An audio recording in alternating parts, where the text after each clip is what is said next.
ആ കുടിക്കുന്ന നാരങ്ങ വെള്ളമാണെങ്കിലും ഞാൻ പാവയ്ക്ക ജ്യൂസ് എന്ന് പറഞ്ഞാൽ അവനത് വിശ്വസിക്കും. അലുവയിൽ നിന്നാണ് ആലുവ ജംഗ്ഷൻ ഉണ്ടായെന്ന് പറഞ്ഞാലും ഇവനത് വിശ്വസിക്കും. എന്തു പറഞ്ഞാലും അങ്ങ് വിഴുങ്ങി അങ്ങ് വിശ്വസിക്കും. അടുത്ത ആഴ്ച ഒരു മരണം ഉണ്ട് കേട്ടോ, പോണം.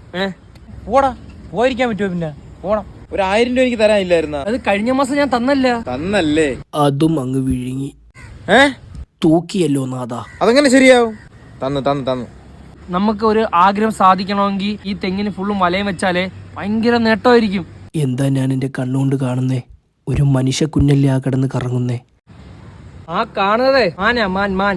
അതിന്റെ കിണുങ്ങാമണിയിലെങ്കിലും നോക്കിയിട്ട് മനസ്സിലാക്കടാ, അത് പട്ടിയാണെന്ന്. ടാറ്റ കമ്പനിയില്ലേ, എന്റെ വാപ്പാടയാ. അയ്യോ, നീ എന്താ ഇങ്ങനെ ആയി പോയാ? എന്ത് പറഞ്ഞാലും അങ്ങ് വിഴുങ്ങിക്കോണം. അടുത്ത ആഴ്ച ആ മരണത്തിന് ഞാൻ കാണൂല കേട്ടാ. എനിക്കൊരു ഇന്റർവ്യൂ ഉണ്ട്, അതിന് ഞാൻ പോവും. അതുകൂടെ പറയാനാണ് ഞാൻ നിന്ന കേട്ടാ. ഞാൻ കാണൂലേ.